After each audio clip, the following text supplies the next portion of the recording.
Meet sports fashion, where having some sweet threads or rocking a funky kit can make an athlete even more appealing. Because when you're at the top of your game, it's important that your fashion game is on par. And we're not just talking about the stars that are known for their swagger and style, but also the ones that have taken to designing their own clothing labels. There are those who play the fashion game on the field, and there are those who play it off it. Whether you're a guy, whether you're a girl, your passion for fashion cannot hide itself from the truth.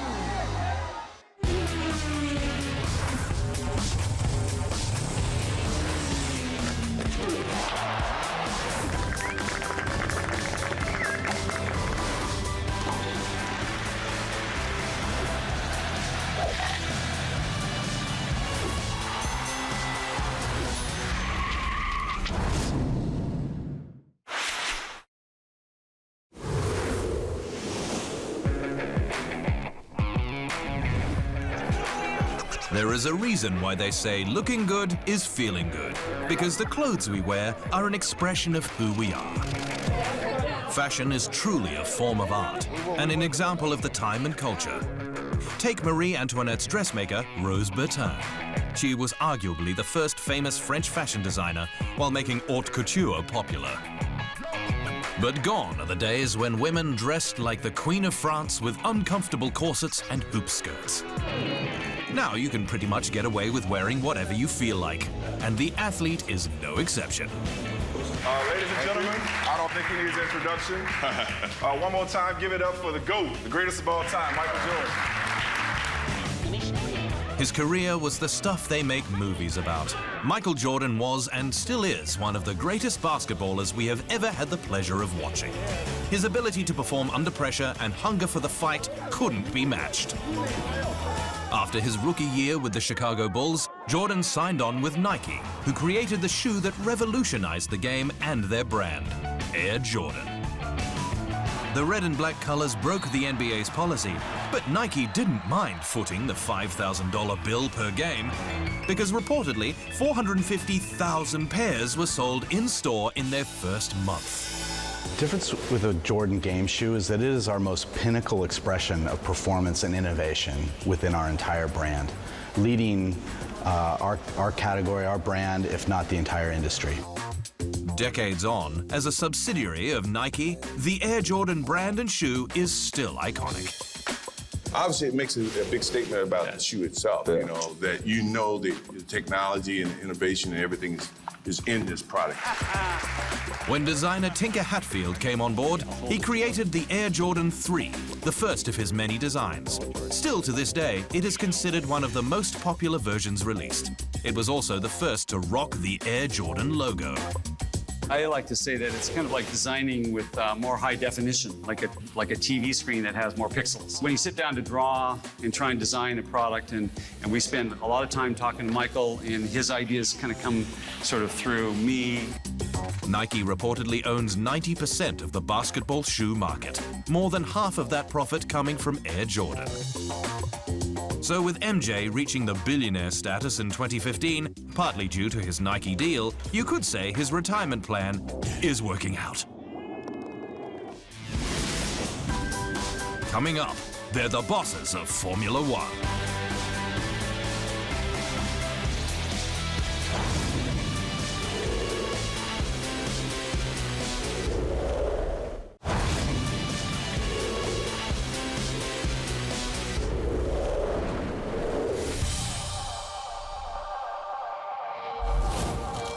They're young, successful, and driven. Formula One's roll call comprises two men used to sitting at the top of the standings. Despite hailing from different nations, Lewis Hamilton and Nico Rosberg aligned on the track, growing up together. 2014 saw the pair dominate, taking the title chase down to the wire in Abu Dhabi. Hamilton won the race and the World Championship after mechanical issues blighted Rosberg's car. So it made perfect sense for high-end German fashion label Hugo Boss to partner with Mercedes, getting the boys to suit up for one of their campaigns. Yeah, I think there's a very good and close relationship between fashion and cars and racing. Both are quite glamorous worlds, you know. and I think, and also very exciting, dynamic worlds, and of course design. You know, design is big in fashion and big also with cars, and there's a very close link there. And what is cool, what is not cool, you know, and so there's many synergies. I mean, look at Mercedes cars. They are very elegant. The interior is you know, all the different fabrics they'll use. It's styled out. It's very fashionable, and you can have it sporty or you can have it avant-garde or whatever you want to call it. And yes, I mean, but then obviously for Formula 1, our cars, I think it's pretty sexy. I think our cars are cool. Yeah, and I think so with that fashion, that kind of look as well, definitely kind of is integrated in that. The commercial was shot alongside model Dree Hemingway. The label also created its own line inspired by F1. Boss for Mercedes-Benz once again recruited Hamilton and Rosberg. Dressed head-to-toe in Hugo Boss, they looked fast and furious while modeling the collection. Another perk of working with such a renowned fashion label is attending their fashion show. After all, Hamilton can fly them there on his private jet. The Mercedes-Benz Fashion Week in Berlin is a spectacular happening, and I was there already in the past. It's really, you know, it's a fun place to go, and very interesting, and so much so much creativity happening there with all the new designs and fashion. But what do the Silver Arrow's finest think about their own personal style? Fashion is something that I have to say, when I was younger, I was quite oblivious to it, really. And just over the years, it's starting to become more and more a huge part of my life, and particularly now it's more than ever. And so something I'm really trying to focus on. I'm really trying to make sure I feel comfortable. I think in the past I probably never felt comfortable in what I was wearing, and never knew what I was wearing. As where now I'm very much involved in my look, and you know, especially as you're in front of cameras all the time, and even when I'm in my race suit, I want to make sure that my suit looks classy. I want to make sure it looks good on me, you know. And so, yeah, I definitely say as I've grown older, it's something I focus on a lot more. Yeah, fashion plays a big role in my life because I enjoy, you know, being creative with how I dress and looking good for myself, you know, and it's very important also in our world, you know, because what we wear is like the first impression that we give to people we meet and to everybody who's around us, you know. However, for some, looking good while competing can be just as, if not more, important.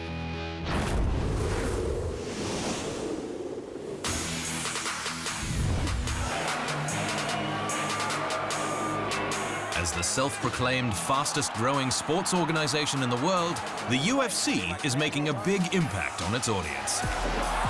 The mixed martial arts competition holds some of the most high-profile and highly anticipated fights in the world.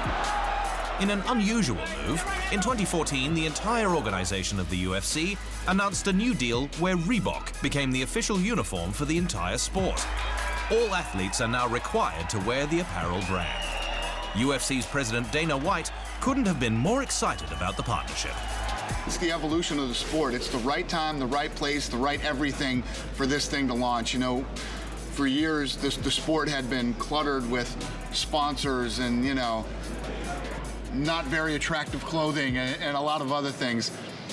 Now Reebok has designed this gear that is not only to enhance performance in training, to enhance performance in combat, but it looks clean, it looks good, it looks professional, like every other sports league. The UFC kits are also available for fans and hopeful athletes to purchase online. The way the fighters earn revenue is broken into tiers, depending on how many times the fighter gets into the ring, with a bonus for title fights, as well as royalties on sales of their personalized kits sold to the public. And I think the key to it is really understanding the athlete needs first and foremost. So we spend a lot of time with the athletes, we spend a lot of time with what they need when they're competing.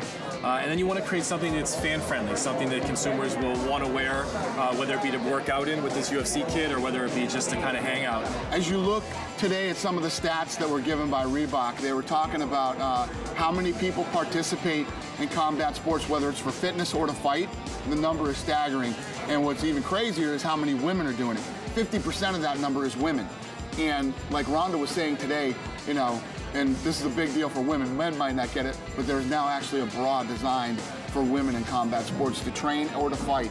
And it's never been done before. It's a big deal. As one of the most famous fighters in the world, Reebok chose Ronda Rousey to help get a female's perspective on the usability. Because there'd never been any kind of combat sport thing for women, I got to be able to kind of say all the things that bugged me about everything that I ever wore before that was designed for a different shape of woman in a different sport. And so, like, you know, like girl fighters have bigger lats, and so like whenever that like spills over the bra, it looks terrible, and I hate it. And but you know, you still, I almost had a fight where it got pulled down from the front, so you need to have to be rigid here and loose there, and now tell them things like that. The sharply dressed Irishman Conor McGregor was pretty excited that the title holders get to wear a champion's kit. So another little nice thing I liked was the championship line. It's another little step. I like the black and I like the gold. I like the colours. It looks really, really good. In 2015, McGregor was entitled to wear this kit. In just 13 seconds, he knocked out Jose Aldo, winning the featherweight title. With reports coming in, he earned upwards of $8 million. When all's said and done and McGregor has finished trash talking, the man knows a thing or two about having your own individual style.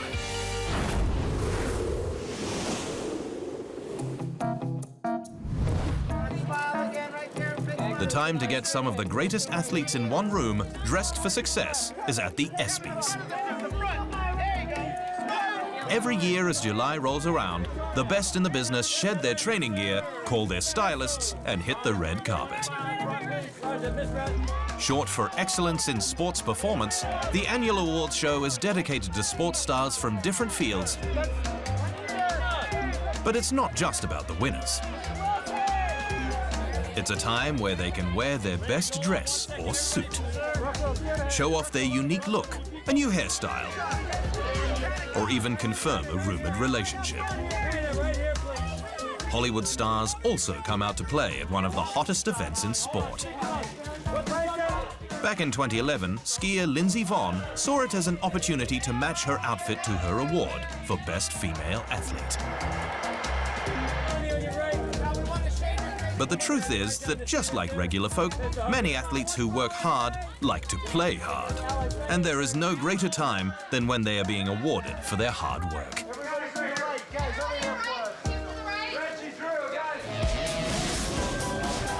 After the break, the sisters taking it to the catwalk.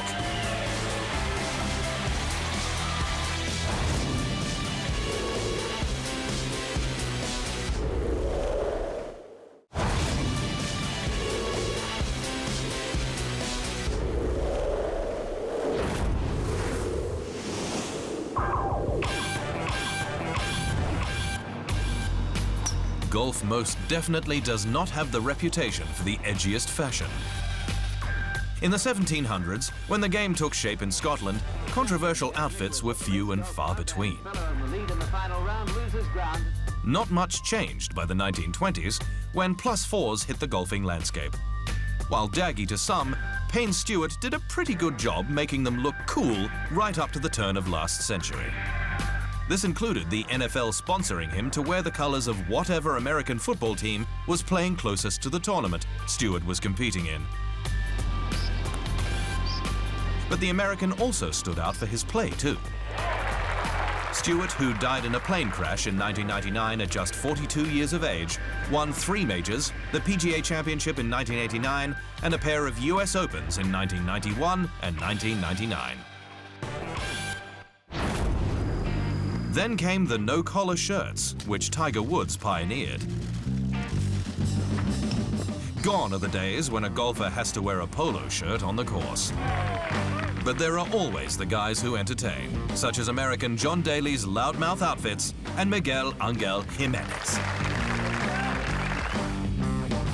The Spaniard has played for Europe in 4 Ryder Cups and won more than 20 times in Europe. But it's his cigar, ponytail, and punchy outfits that keeps fans wanting more. And the younger guys on the tour make no exception, which is where flamboyant Billy Horschel comes into the picture. The American likes to wear his hat backwards and printed trousers on the course. A pair he wore at the 2013 US Open at Merion caused quite a stir.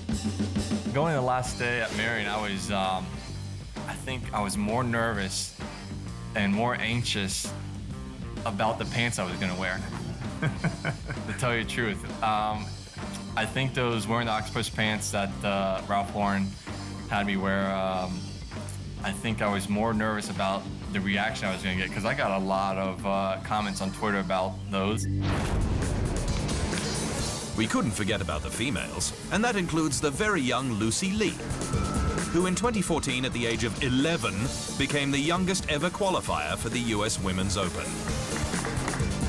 Lee quickly made an impact on one of the biggest names in the game, the beautiful Michelle Wie, who had some advice for the young up-and-comer. I say just to have fun, go out there, try to learn as much as you can, go up to any pro. We're not scary, we won't bite, and just to ask us anything. Wie went on to win her first major title at the 2014 US Women's Open. Apart from hearts, Wie has also won an ESPY and big-name sponsors like Nike, helping put golf on the mainstream map. Her cool Nike high tops make her stand out even more.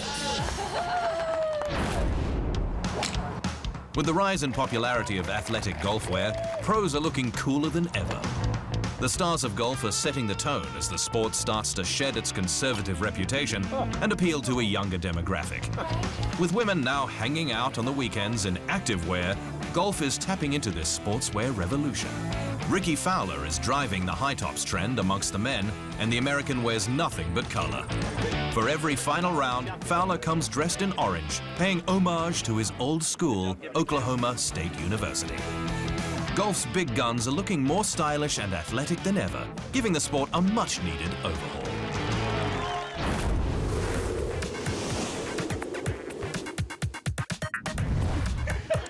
It's fair to say the Williams women are not your average sisters. Their tennis careers, coupled with their burgeoning businesses, leave us wondering if there is any time left for sleep in their 24 hours. Aside from being the most powerful woman on the tennis court, Serena brings her A-game when it comes to interesting outfits, at times even being forced off court. As far back as 2002, at the US Open, she wore a denim skirt and knee-high boots, which was rejected by officials. But she decided to try her hand at designing. What originally started as an accessories line, Signature Statement launched with HSN in 2009. Well, I'm really excited to do this line with HSN. I'm doing jewelry, I'm doing handbags, and I'm also doing some clothing pieces as well. So, you know, I love designing. I actually went to fashion school, so that was really exciting. And then to have an opportunity to be on HSN where I can just reach a totally different crowd and just so many more people and millions of people was something that I desperately wanted to do. An interesting yet smart move for Serena. The Home Shopping Network is a direct-to-consumer retailer, offering a broad range of products accessible at any time in the 365 days of the year. The business is valued at $4 billion, proof that she's tapping into a profitable market. Despite being worth over $24 million herself, Serena kept her feet firmly planted on the ground when it came to the price tag. Everything is from $30 to $100. It's extremely affordable, and that's what I wanted to do. I wanted to make sure that everything was under $100 to make sure everyone had a chance to buy a Serena piece, which I'm really excited about. Come 2015, the self-proclaimed sporty chic label's still kicking on with its expansion into clothes. Despite commonly dealing with high-pressure situations, Serena still gets pre-show nerves. How have you had time to do all this? When do you do this? Honestly, I don't know. I just been, you know, in between matches, we have this great group chat and we just talk all day on it about the designs. We send pictures, we send notes, what we like, and technology has been able to make life a lot easier. Do you feel like you can breathe now after the hype has calmed down? I can. In a couple of hours, I'll be able to breathe and I'll be really happy and excited for it all to be kind of over and sad at the same time, but I'm so excited to be a part of this HSN collection. The Grand Slammer was strutting her stuff down the runway in 2015 for her very own fashion show in New York. But just like the tennis court, Serena and Venus do come head-to-head. They've had a great rivalry. You know, it's that sister rivalry that we used to see early on in their career. And for Venus, it's all about her label 11, the athletic line for the sporty man or woman on the go. 11's fashion shows even host a whole range of athletes showing their moves in Venus's label. And just like her sister, Venus dazzles on the red carpet.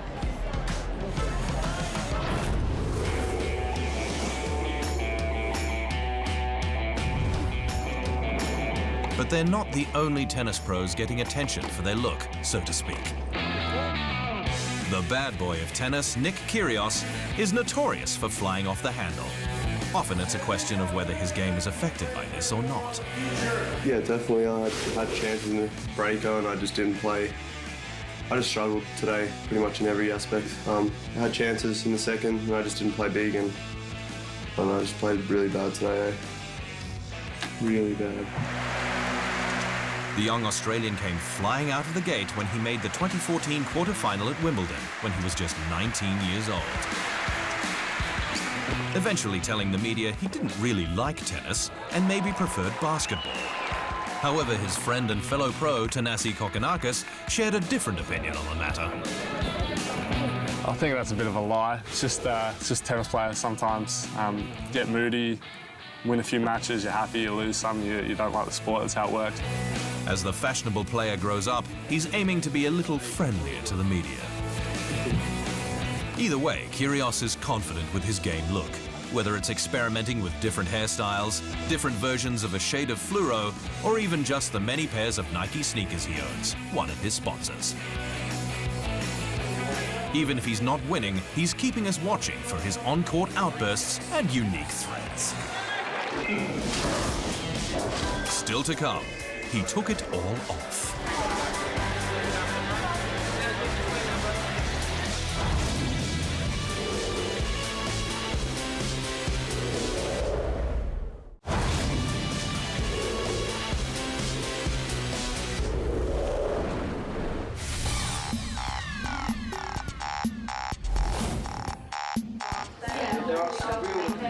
Fashion can mean so many things. What isn't fashionable to some is to others. And for some, fashion is all about stripping down. That's where Dennis Rodman comes into the story. It was good to be, free and independent without your clothes and stuff like that. It was cool, because I'm a type of guy, don't like to wear shoes, don't like to wear shirts and stuff like that. I like to walk around the house all, just free. And it was good.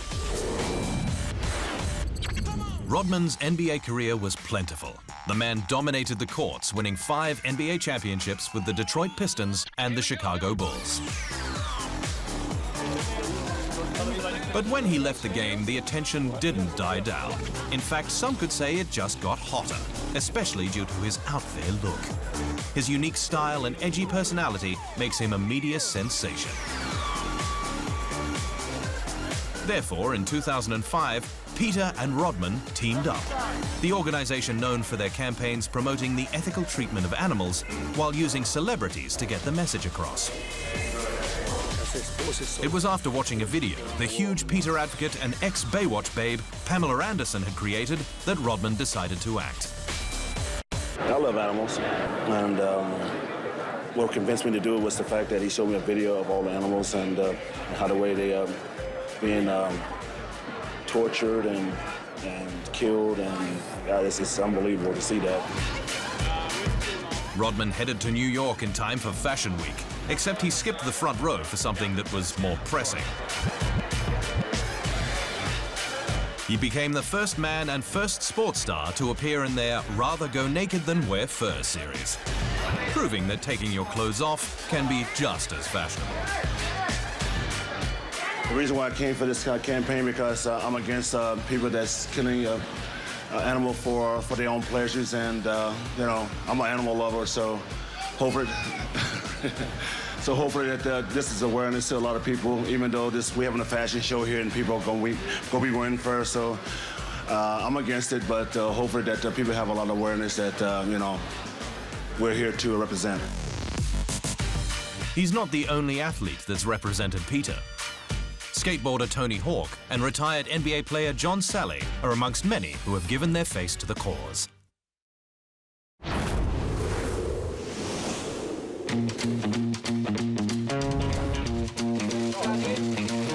Fashion really is a state of mind.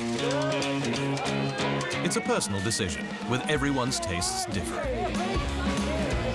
Either way, whether it's on the field or on the field of play, liking your whole kit and caboodle can make the world of difference to how you look and in turn feel. Just like everyone else, fashion is one way for athletes to express themselves, on the red carpet or even out and about with friends. Whether you nail the outfit or even get it wrong, there's usually no way of hiding the praise or criticism from the tabloids. But you can't please everyone. And that is the truth.